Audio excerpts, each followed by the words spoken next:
बघा आपला last lecture थोडासा लाईट जास्त असल्यामुळे थोडा त्याची आपण त्याला काय म्हणतो की चमक जास्त आली, त्यामुळे थोडंसं आयडेंटिफिकेशन बोर्डवरचं होत नव्हतं. ठीक आहे, कालचा पार्ट तुम्हाला एक थोडक्यात सांगतो and then proceed towards today lecture. बघा काल आपण लेक्चरमध्ये एक थोडं सायन्स ह्या पार्ट बद्दल माहिती घेतली होती. That word science is coming from Greek word scientia, and Greek word scientia sorry Latin word scientia, and ह्या Latin word scientia पासून कोणता वर्ड आलाय? सायन्स वर्ड आलाय. That Latin word scientia is get converted into science, and scientia means to gain knowledge which is based on. What is the definition of science? आपण बघितले की that any to gain the knowledge or to acquire the knowledge which is based on observation and verified by experiment. त्यामध्ये आपण political science, natural science बघितलं. Natural science मध्ये physical आणि biological, and in biological science we are interested in study of biology. In natural science we are interested in study of biology is there. In natural science we study the what? Biology. Okay. आणि last lecture आपण थोडंसं analysis केलं होतं की why in biology we use Greek or Latin terminology. त्याचं एक थोडंसं तुम्हाला इन्फॉर्मेशन मी प्रोव्हाइड केली होती की why one use Greek or Latin terms in biology. त्याचे आपण अनालिसिस केलं. Okay. That biology word is made up of two word combination, prefix and suffix. Here prefix is a bios आणि logos is a suffix. Bios means life or living things and logos means bios means life or living things and logos means study. So what is the meaning of biology? The meaning of biology is the study of living organism. Okay, and then we introduce that biology biology. So study जो है Aristotle was known as father of biology. Father of biology is there. Okay. हा एक concept मी तुम्हाला last lecture में सांगितला होता. What's father? Father are those scientists who are pioneer in that field. Those scientists who are pioneer in that field, from their contribution that field was start or door of that field are open. Such a prominent personality, scientists are known as father. So biology as a scientific study was first made by Aristotle. And that time period is 385 BC to 323 BC is there. आता काही नेटवर्कच्या information मध्ये 320, 5 सुद्धा आहे, 4 सुद्धा आहे, इथे सुद्धा 384, पण एखादा वर्ष इकडे तिकडे, पण हा कॉन्ट्रीब्युशन बिफोर ख्रिस्ट आहे. लास्ट लेक्चर मध्ये आपण बघितलंय कॉन्ट्रीब्युशन पाहत असताना बिफोर ख्रिस्ट टाइम हा आपण थोडासा कोणत्या मोडवर जातो? डिसेंडिंग मोड, उतरता. जिथून इन्फॉर्मेशन कळते तिथून आपण ख्रिस्ट कडे येतो आणि आफ्टर डिकेड जात असताना आपण असेंडिंग मॅनरने जातो 1 2 3 4. ओके, तसं 385 BC to 323 BC was a time period of Aristotle. And remember that Aristotle was Greek naturalist. That means the beginning of biology is in Greek. So may that again provide one of the reason why we use the Latin or Greek word in biology. Why we use Greek or Latin word in biology. हे सुद्धा एक कारण असू शकतं त्या पाठीमागचं. आता हा अरिस्टॉटलला खूप स्टुडंट्स होते बघा. जसं Alexander the great was also one of the student of Mr. Aristotle is there. Then Mr. Theophrastus, त्याचे कॉन्ट्रीब्युशन आपण बघायचं, was also the student of Aristotle. हा सुद्धा अरिस्टॉटलचाच स्टुडंट आहे. ओके, मग ह्या अरिस्टॉटलच्या काळामध्ये तो जो काळ होता त्या काळामध्ये मायथॉलॉजिकल एक आपण त्याला काय रिलिजियस इम्पॅक्ट खूप होता. म्हणजे everything is created by God, life असेल हे असेल, असा एक रिलिजियस इम्पॅक्ट होता. त्याच्यात आपल्याला जायचं नाही. In that time period Aristotle was the first person who told us that life is a nothing but life is a part of nature. Life is a science. Study Aristotleचा खूप छोटा होता. The study of Aristotle is comparatively very small as today's biology is concerned, but beginning as a science, that study was very important, and for that contribution, to recognize that contribution, we call Mr. Aristotle as a father of biology, who by the contribution of that person, the field biology as a science field काय झाली? Open झाली for us. Okay. आता तसं पाहायला गेलं तर बायोलॉजीचा study आपण थोडं जनरल चर्चा करू. The study of biology is as old as the human civilisation. म्हणजे हा स्टडी ह्युमन सिव्हिलायझेशन सारखाच जुना आहे बघा. कारण ज्यावेळेस ह्युमन बीइंगच्या रेसेस आहेत, आपण इव्होल्युशन मध्ये बघू की आपल्या आधी याच्या आधी क्रोमॅग्नॉन होता, त्याच्या आधी निअंडरथल मॅन आहे. हे जे मॅन्स आहेत इव्होल्युशनरी प्रोसेसमध्ये हे once upon time nomadic life जगायचे, जंगलात भटकायचे.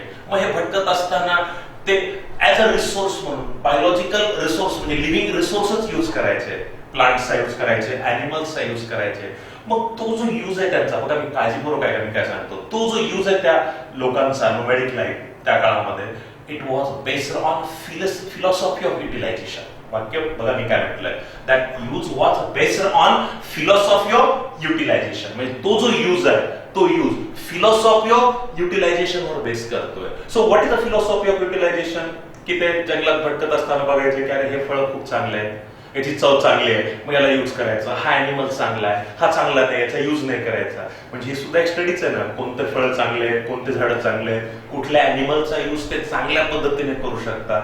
That is as good as one method of study but not consider as scientific. तर आपण सायंटिफिक म्हटलंय का नाही, पण आपण म्हणू शकतो the study of biology is very old.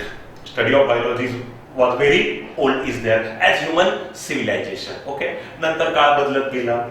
Okay, आणि मग त्याला सायंटिफिक टच जो आहे तो कोणी प्रोव्हाइड केला? Aristotle. And from the contribution of Aristotle biology म्हणजे लिव्हिंग ऑर्गॅनिझमचा स्टडी सुद्धा एक सायंटिफिक स्टडी झाला. That's why to recognise that work we call mister Aristotle as a father of biology. Okay, आता तुम्ही मला सर ह्या झाला अरिस्टॉटल, ठीक आहे, ग्रीक मधला आहे, युरोपियन कंट्री मधून आहे.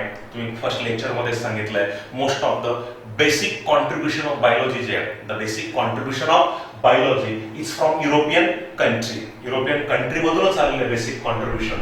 पण भारतामध्ये असं काही होतं का? यस, मी तुम्हाला अभिमानानं सांगेन, in India the biology study was very old but unfortunately those who study that biology at that level they fail to make it scientific, fail to make it scientific. त्यांना ते सायंटिफिक करता नाही आलं. Study खूप छान होता, सायंटिफिकच होता, पण अप्रोच त्यांना सायंटिफिक देता नाही आला. त्यामुळे अनफॉर्च्युनेटली आपल्याला फादर ऑफ बायोलॉजी म्हटले कुठे जावं लागेल? अरिस्टॉटलकडे जावं लागेल. ओके, याचे एक 2-3 उदाहरण तुम्हाला सांगतो आणि मग आपण प्रोसीड करू. काय उदाहरण आहे बघा, आपल्याकडे छंदोगया उपनिषद नावाचं एक बुक आहे जे खूप ओल्ड आहे, कन्सिडर्ड ॲज 5000 BC म्हणजे 5000 वर्षापूर्वी. 5000 BC सॉरी 2500 BC म्हणजे 2500 BC बिफोर ख्रिस्त म्हणजे आजचे 2000 म्हणजे 4500 वर्षापूर्वी. लक्षात का? 2500 BC म्हणजे आजचे 2000 आहे म्हणजे 4500 वर्षापूर्वी एक छंदोगया उपनिषद, उपनिषद म्हणजे पोथी पुराणासारखा शब्द वाटतो, त्या छंदोगयाने त्या टाइमला म्हणजे बघा आजपासून 4500 वर्षापूर्वी ह्या छंदोगयाने एक इन्फॉर्मेटिव्ह बेस्ड पोथी म्हणा बुक लिहिलं होतं आजच्या भाषेत आपण म्हणू. ह्या पुस्तकामध्ये किंवा ह्या उपनिषद मध्ये he gave the information of more than 100 plants are there. 100 प्लांटची इन्फॉर्मेशन प्रोव्हाइड केली, कमी जास्त असेल but he give the information of plants. He gave the information of plant and remember these plants are important medicinally. They plant medicinally important होते. These plants are medicinally important. He give the information of that plant, those plants which are medicinally important. Medicinally important आहे. In which season they flourish, त्यांना flowers कधी येतात, what type of diseases are treated by using that plant. म्हणजे study आजच्या सारखा scientific आहे पण थोडं उपनिषद रिलिजियस इम्पॅक्ट होता. That's why that book fail to provide a scientific platform. Even बघा खूप छान कॉन्ट्रिब्युशन आहे छंदोगयाचं. ह्या छंदोगया उपनिषद मध्ये छंदोगयाने अॅनिमलचं क्लासिफिकेशन दिले बघा, किती सुंदर क्लासिफिकेशन आहे. त्याने काय म्हटलं की animals are classified as andaja, udbhija, jivaja. Andaja, jivaja, udbhija. So what is andaja? आजच्या सारखं ओव्हीपॅरस तुम्ही शिकलात 8th 9th 10th ला. What is oviparous? Eggs laying animals. Eggs laying animals are called as oviparous. We use the word oviparous. जीवाजा म्हणजे व्हिव्हीपॅरस जे डायरेक्ट यंग वनला birth देतात म्हणजे those who give direct birth to young one are said to be जीवाजा. आणि उद्भिजा म्हणजे minute origin, म्हणजे those who have minute origin are said to be उद्भिजा. म्हणजे उद्भिजा, जीवाजा, अंडाजा म्हणजे ओवी पॅरस, उवी पॅरस बघा आज म्हणतो, पण कॉन्ट्रीब्युशन किती जुने आहे. नंतर आपल्याकडे सुश्रुत संहिता आहे 600 BC पूर्वी. हे सुश्रुत संहिता आजही आपल्याकडे जे BMS करणारे मुलं असतात आयुर्वेदात, तुमचे भाऊ असतील बघा, त्यांना विचारा, आजही त्या कॉलेजमध्ये याचा यूज होतो. त्या सुश्रुताला तर असं म्हणतात, ही was known as Ayurvedic father of surgery in India. त्यांनी स्वतःच्या नाकावर रिनोप्लास्टी केली होती, प्लास्टिक सर्जरी सारखी. त्याला 2 जॉईंट्स जॉईन करताना माहित होतं, बोन डिस्लोकेट झालेले लोकेट करणे, कॅटॅरॅक्ट्स डोळ्यातले मोतीबिंदू कसं एक्स्ट्रॅक्ट करतात याचं सुद्धा नॉलेज होतं. म्हणजे बघा कॉन्ट्रीब्युशन कसं होतं. पण सुश्रुता संहिता आली, थोडा रिलिजियस इम्पॅक्ट आला. त्यानंतर चरक संहिता आहे. इन दॅट चरक संहिता आजही आपण बघतो, आयुर्वेदात डॉक्टरकडे तुम्ही गेले की ते विचारतात किंवा तुम्हाला पित्त वात कफ आहे का, त्याला त्रिदोष म्हणतो आपण. मग तो जो त्रिदोष आहे, पित्त प्रकृती, आपल्याला कोणाला पित्त होतं, acidity, we are suffer from acidity, some of them we face the problem of कफ, कोल्ड. ओके, त्यामुळे आपले overall physiology will get disturb. These are the basic root cause of diseases are there.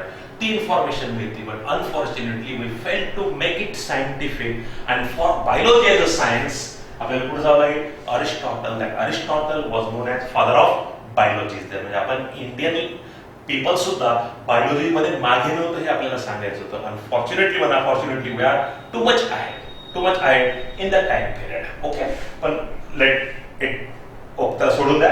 Come on our Aristotle, our hero Aristotle was Aristotle, father of biology. Okay, आणि तुम्हाला हे सुद्धा सांगितलं that term biology was given by Jean-Baptiste Lamarck in 1802. That term biology was given by Jean-Baptiste Lamarck in 1802, and it is concerned with study of all living organisms present on Earth's surface. All living organisms. कोणते leave? That is microorganisms, plants, plants and animals. म्हणजे all. हे शिकलो आपण. Biology as a branch of natural science which deals with study of all living organisms present on Earth's surface. And today we know that living organisms are 3: microorganisms, plants and animals. Okay, आज living organism किती आहेत? 3 आहेत. Microorganism, plants and animals. Both these three together constitute living organism. आणि त्या सगळ्यांचा study कशामध्ये होतो? Biology मध्ये होतो. ओके, सो ह्या सगळ्यांचा स्टडी करणाऱ्याला आपण बायोलॉजिस्ट म्हणतो.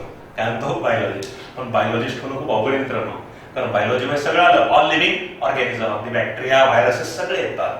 मग एकदम एखादा बायोलॉजीचा स्टडी एवढा पॉवरफुली सगळ्यांचा एक्झिक्यूट करणं थोडासा हार्ड जातो. त्यामुळे बायोलॉजीला आपण काही 3 बेसिक ब्रँचेस मध्ये डिवाइड केलं बघा. Biology is divided into 3 basic branches are there. त्या 3 बेसिक ब्रँचेस आपण वन बाय वन बघूया. पण सगळ्यात पहिले आपण लिहूया झूलॉजी. Okay, zoology. ओके, आता आपल्या नियमानुसार अनालिसिस करा. प्रेफिक्स बघा काय? झून. आणि झून ह्या शब्दाचा अर्थ होतो animals.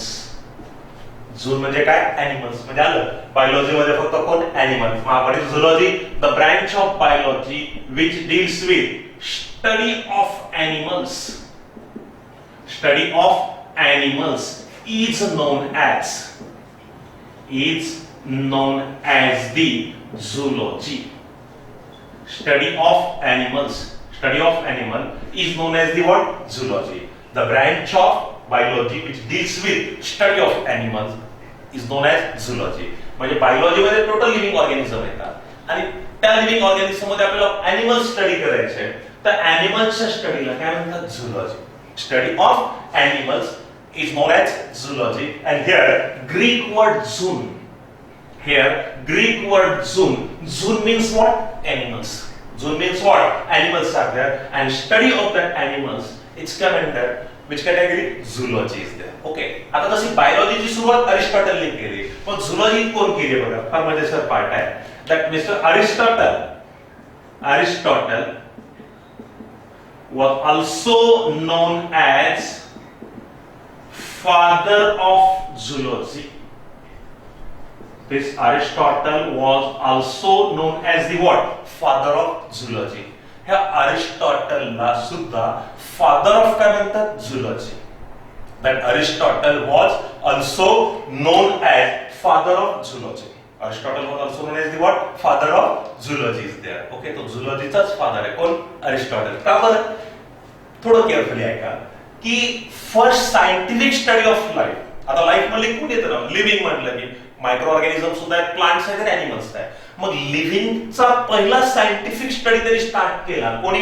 अरिस्टॉटलने. That's why this Aristotle, that man Aristotle was known as father of biology.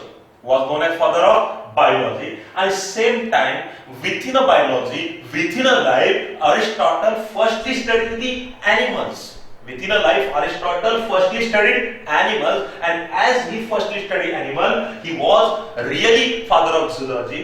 तो father of zoology आहे, पण पहिले लाईफ म्हणून तो father of कोण आहे? बायोलॉजी आहे. म्हणजे तुमच्या लक्षात आलं का? Father of biology and father of zoology is nothing but who? Aristotle. कोण आहे? अरिस्टॉटल. लक्षात आलं तुमच्या? पहिले सायंटिफिक लाईफ, मग ती कोणती असेल? पहिले सायंटिफिकली लाईफ म्हणून फादर ऑफ बायोलॉजी, आणि within a life he studied animals in detail.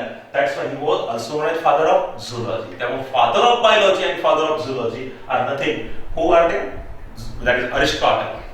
Aristotle was considered as father of biology as well as father of zoology. का बायोलॉजी? कारण पहिले सायंटिफिक लाईफ स्टडी केली म्हणून फादर ऑफ बायोलॉजी, आणि within a life he firstly studied animal. That's why father of zoology. त्यामुळे father of biology आणि father of zoology nothing. कोण आहे?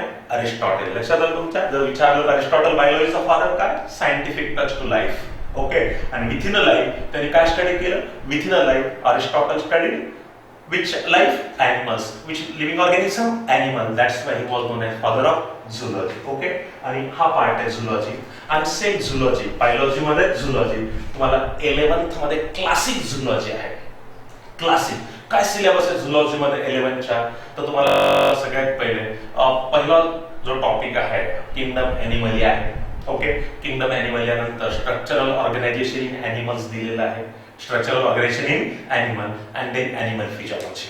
देन एनिमल फिजियोलॉजी ज्यामध्ये digestion, respiration, excretion, circulation, control and coordination, animal reproduction, एवढा part तुम्हाला zoology मध्ये आहे.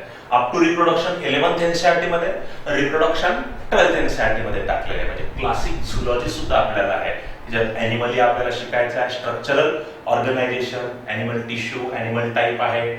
Animal physiology आपल्याला डिटेल मध्ये बघायची with respect to human being. हा झुलॉजी वाला पार्ट आहे. अँड डिअर फ्रेंड, झुलॉजी खूप सिंपल असतं. कॉमन मुलांना सुद्धा झुलॉजी इझी जातं. याच्या पाठीमागचं कारण काय? कारण याच्यातला मोस्ट ऑफ द पोर्शन जो आहे directly concern to human being. तो आपल्याशी कन्सर्न आहे, टिश्यू आपल्याशी कन्सर्न आहे, फिजियोलॉजी आपल्याशी कन्सर्न आहे. त्यामुळे आपला पाहण्याचा जो दृष्टिकोन आहे त्या टॉपिकचा, म्हणजे जो व्ह्यू आहे तो ऍज अस म्हणून जातो. ऍज अस म्हणून जातो. त्यामुळे इट बिकम व्हेरी इझी. हा सिंपल पार्ट आहे, पण आपण याच्यात अजून तुम्हाला डेव्हलप करू. Okay. For only animal in biology, zoology syllabus तुम्हाला सांगितलंय. त्यानंतर बघा, next branch of biology is a what? Botany. That branch is called as botany. And remember, here Greek word botany is there. Greek word botany. आणि botany ह्या शब्दाचा अर्थ होतो herbs. आणि हर्ब्स म्हणजेच काय म्हणतो आपण त्याला? प्लांट्स. हर्ब हा शब्द आपण एनिमल साठी यूज करतो का? नाहीये. हर्ब हा शब्द आपण कोणासाठी यूज करतो? प्लांट साठी. We use the word herbs for plants are there. So botany means study of plant. म्हणजे the branch of biology which deals with study of plants. Study of plants is known as botany. Study of plants is known as botany is there. The branch of biology which deals with study of plants. The branch of biology which deals with study of plant is known as botany is there. And remember, boys, Mr. Theophrastus. Remember, this Theophrastus was one of the student of Aristotle. Theophrastus, Aristotle's student, and that Theophrastus was known as father of botany. That Theophrastus was known as father of botany. To that Mr. Theophrastus, to that man Theophrastus, we use the word father of botany. म्हणजे थिओफ्रास्टसला father of काय म्हणतात, botany is there, father of botany. कारण तो कोणाचा student आहे, अरिस्टॉटलचा. त्याने बघितलं की आपले गुरुजी ॲनिमल्सचा स्टडी करतायत, ठीक आहे ना. मग ही start the study of plants करतात. इव्हन तुम्हाला प्लांट सिक्वेल, इव्हन जो वर्ड जिम्नोस्पर्म तुम्ही कधी ऐकलाय प्लांट मध्ये, तो सुद्धा कोणी कॉइन केलाय, थिओफ्रास्टसने कॉइन केलेला आहे. Okay, that's why he was known as father of botany. म्हणजे विथिन अ लाईफ अरिस्टॉटलने जसं लाईफची स्टडी स्टार्ट केली, ॲनिमल स्टडी केले, त्यामुळे फादर ऑफ झुलॉजी झाला. तर student of Aristotle mister Theophrastus firstly study the plant, that's why he was known as father of botany is there. आणि जर तुम्हाला विचारलं ओल्ड नेम काय आहे, old name of botany is a phytology. Old name of botany is a phytology is there. Phytology old name, कारण Greek word phytos, Greek word phytos, phytos म्हणजे काय, plants. Phytos म्हणजे प्लांट आणि logos means to study, to study the plants, to study the plants, that is a phytology. हे old name आहे. कोणाचं old name आहे, बॉटनीचं. It is a old name of botany is there. पण new name काय आहे, botany. जसं आता आपण बायोलॉजीसाठी न्यू नेम काय यूज करतो, we use the new name for biology as a big science, life science. काय नाव त्याला, लाईफ सायन्स. तसं ओल्ड फायटॉलॉजी होतं आणि न्यू कोण आहे, बॉटनी. आणि बॉटनीचा सिलेबस जर तुम्ही बघितला 11th मध्ये, तुम्हाला किंगडम प्लांटी आहे, स्ट्रक्चरल ऑर्गनायझेशन इन प्लांट आहे, मॉर्फॉलॉजी आणि एनाटॉमी बिग टॉपिक्स आहे. And then physiology, transporting plant, mineral, photosynthesis, respiration, classic botany, plant growth. कोणती बॉटनी आहे, क्लासिक बॉटनी. आणि रिप्रोडक्शन अगेन 12th NCERT मध्ये. म्हणजे क्लासिक झुलॉजी सुद्धा आहे आपल्याला, क्लासिक बॉटनी सुद्धा आहे. म्हणजे बायोलॉजीचा स्टडी आपल्याला असाच करायचा आहे, झुलॉजी क्लासिक, बॉटनी क्लासिक. आता दोघांमध्ये जर कंपॅरिझन केलं तर एमसीक्यूचा जर विचार केला आपण, if we think regarding to MCQ, तर नीट एक्झामिनेशन मध्ये इन कंपॅरिझन टू झुलॉजी थोडेसे जास्त एमसीक्यूज येतात बॉटनीला. In NEET examination the more MCQs are on botany in comparison to zoology. आणि इथेच थोडं गडबड करतात, थोडं फरक आहे. कारण मुलांना जर विचारलं आपण की अरे बाबा काय फरक आहे, तर म्हणतो झुलॉजी सोपं आहे. अरे ते सोपंच आहे, कोणाला येणार आहे. मेन जो तुमचा डिफरन्स आहे बघा, म्हणजे बायोलॉजी मध्ये 300+ जाणार आहे, 330+ जाणार आहे, 340, आपलं टार्गेट 360, त्यांना हा पार्ट स्ट्रॉंग करायचा आहे बॉटनी. मग तुम्हाला असा का फरक होतो, बॉटनी सुद्धा इजी आहे, लिव्हिंग थिंग आहे.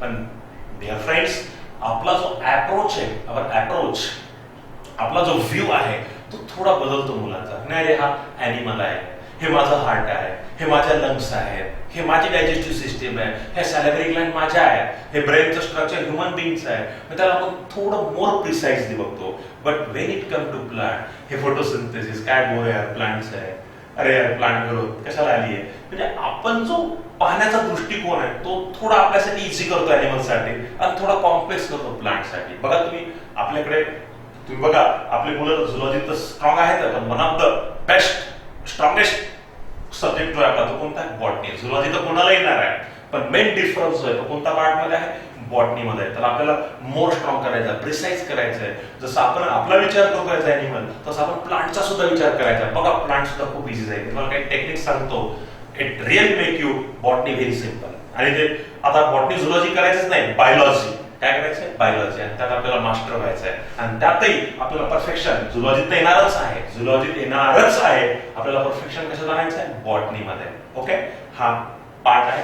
आणि नंतर तिसरा जो ग्रुप आहे लिव्हिंग ऑर्गॅनिझमचा आपला, our third group of organism are the microorganisms. Microorganisms. Third group जो आहे आपला microorganism. The third group of our study are the what, microorganisms. कोण आहेत, microorganism.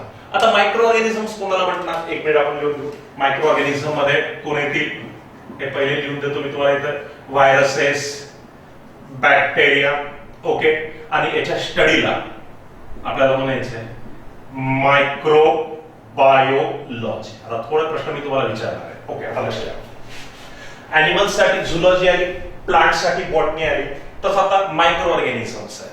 आता मायक्रो ऑर्गॅनिझम्स कोणाला म्हणतो आपण? The organisms which are not seen by naked eyes. The organisms which are not seen by naked eyes, for their observation we require microscope. We require deep microscope. Such organisms are called as microorganism. And remember, बघा evolutionary process मध्ये आपण evolution मध्ये ज्यावेळेस study करू तर अर्थ ज्यावेळेस form झाली किंवा अर्थ डेव्हलप झाली, वॉटर आलं, मग फर्स्ट लिव्हिंग थिंग ज्या अर्थवर फॉर्म झाल्या, डेव्हलप झाल्या, ते सगळ्यात पहिले कोण होते? Microorganisms. ओके, म्हणजे अॅनिमल्स मध्ये, प्लांट्स मध्ये आणि मायक्रो ऑर्गॅनिझम मध्ये ओल्डेस्ट ऑर्गॅनिझम्स कोण आहेत? Microorganisms. Oldest organisms are microorganism. But remember, their study is very recent. Their study is very recent. काय कारण असेल?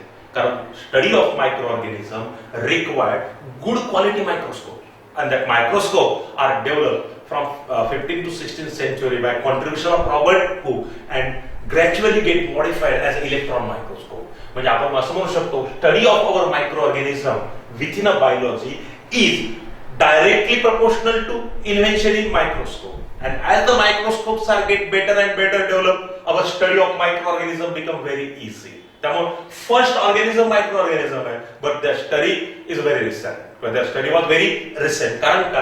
They are not visible very easily. And as the microscopes are start to develop, our study of microorganism become very easy. मग आपल्याला diseases कळायला लागले, disease causing microorganism, Louis Pasteur contribution आपल्याला कळायला लागलं. आणि आज लक्षात घ्या, आपला व्हायरस जो आहे कोविड-19 कोरोना व्हायरस, हा सुद्धा मायक्रो ऑर्गॅनिझम आहे. त्याला ऑब्झर्वेशन करण्यासाठी इलेक्ट्रॉन मायक्रोस्कोप लागतो. म्हणजे याचा अर्थ मायक्रो ऑर्गॅनिझम जुने आहेत पण स्टडी नवा आहे, कारण त्यांच्या स्टडीसाठी काय लागतं? मायक्रोस्कोप. जसं आता अॅनिमलच्या स्टडीला झुलॉजी म्हटलंय, प्लांटच्या स्टडीला बॉटनी म्हटलंय, तसं the branch of biology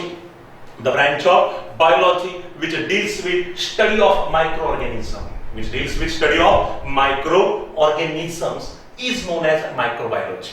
Is known as microbiology, which include mostly viruses, bacteria, even microscopic algae, microscopic plants and animals असतील. तर आपण प्रोटिस्टा किंगडम मध्ये टाकलंय. हे सगळे मायक्रो ऑर्गॅनिझमच्या स्टडीला कोणत्या ब्रांच मध्ये येतो? मायक्रोबायोलॉजी या ब्रांच मध्ये येतं. That study is in microbiology. आणि मायक्रोबायोलॉजीच्या कॉन्ट्रीब्युशन मध्ये Louis Pasteur, Antony van Leeuwenhoek, काय म्हटलं मी?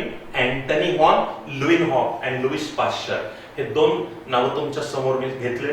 तुम्हाला एक काम करायचं आहे, या दोघांपैकी ओळखायचं आहे who was father of microbiology. जसं मी फादर ऑफ बायोलॉजी तुम्हाला अरिस्टॉटल सांगितलंय, फादर ऑफ झुलॉजी अरिस्टॉटल म्हटलंय, फादर ऑफ बॉटनी थिओफ्रास्टस म्हटलंय, आणि तुम्हाला एक वर्क मी दिलंय who was father of microbiology, whether it is Antony van Leeuwenhoek और लुईस पाश्चर.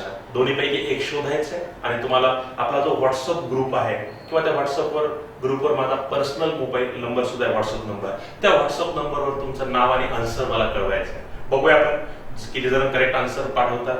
ज्यांनी करेक्ट आन्सर पाठवलं त्यावेळेस आपण लॉकडाऊन नंतर क्लासेस चालू करू, त्यावेळेस तुम्हाला काही ना काहीतरी बक्षीस देईल. आफ्टर लॉकडाऊन ज्यावेळेस क्लासेस चालू होतील त्यावेळेस आपण विचार करू. तुम्हाला काय शोधायचंय? Who was father of microbiology, was father of microbiology. लक्षात तुमच्या. आणि what is the microorganism? The organism which are not seen by naked eyes, for their observation we required microscope, are called as microorganism, and their study is in which branch? Microbiology. Okay. त्यामुळे biology जी आहे, the biology word which is given by Jean-Baptiste Lamarck, okay, was a Latin word. Nowadays it is known as life science, and that biology is involved study of all living organisms present on Earth's surface, include microorganism, plants and animals are there. And this biology for our study purpose, to make study very interesting, to make study precise, detailed study, we divide it into three basic branches are there. We divide biology into three basic branches which include zoology, botany, microbiology. Zoology for animals, botany for plants, and microbiology for microorganisms. जसं मी zoology चा syllabus तुम्हाला सांगितलं, बॉटनीचाही सांगितलंय, तसंच मायक्रोबायोलॉजीचाही syllabus आपल्याला 11th मध्ये आहे, एकाच टॉपिक मध्ये आहे. सेकंड टॉपिक जे येणार आहे आपल्याला biological classification. That second topic, the name of that second topic is biological classification. त्यात Monera, Protista, bacteria, unicellular plants and animals plus viruses, viroid. त्यावेळेस आपण डिटेल इन्फॉर्मेशन घेऊ आपल्या कोविड-19 ह्या व्हायरसची. Viruses are called as mesobiotic. ह्या details गोष्टी आपल्याला पाहता येतील कोणत्या ब्रँच मध्ये? Microbiology is there. ओके, त्यामुळे मायक्रोबायोलॉजी सुद्धा करावी आहे, बॉटनी तर आहेच आहे, झुलॉजी आहे. म्हणजे आपल्याला रिअल बायोलॉजी जी आहे, क्लासिक बायोलॉजी जी आहे ती 11th NCERT मध्ये आहे. So what is our target? To make biology perfect in 11 and take application in 12th. 12th मध्ये आपल्याला ऍप्लिकेशन्स घ्यायचे.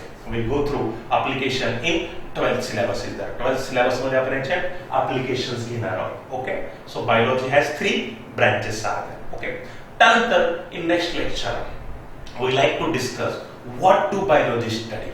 हा पार्ट तुम्हाला क्लिअर झाला? लक्षात science, natural science, biology. Why we use the Greek words in biology, time periods in biology. Okay, prefix suffix कसं analysis करायचं, scientific nomenclature कसे वर्ड्स आहेत याचं थोडक्यात माहिती घेतली आपण. डिटेल्स टॉपिक मध्ये जाणार आहे. बायोलॉजी मध्ये 3 branches, zoology, botany and microbiology. And the next part is what do biology study. आणि तुम्ही लक्षात घ्या, if you get idea about what do biology study आणि तुमच्या लक्षात येईल तुमचा पूर्ण सिलेबसची जे क्रम आहे, सिलेबसचा जो टॉपिकचे नेम्स आहेत, युनिट्स आहेत, ते तसेच अरेंज केलेले आहेत. In next lecture we go for what do biology study. What do biology study. Okay, thank you.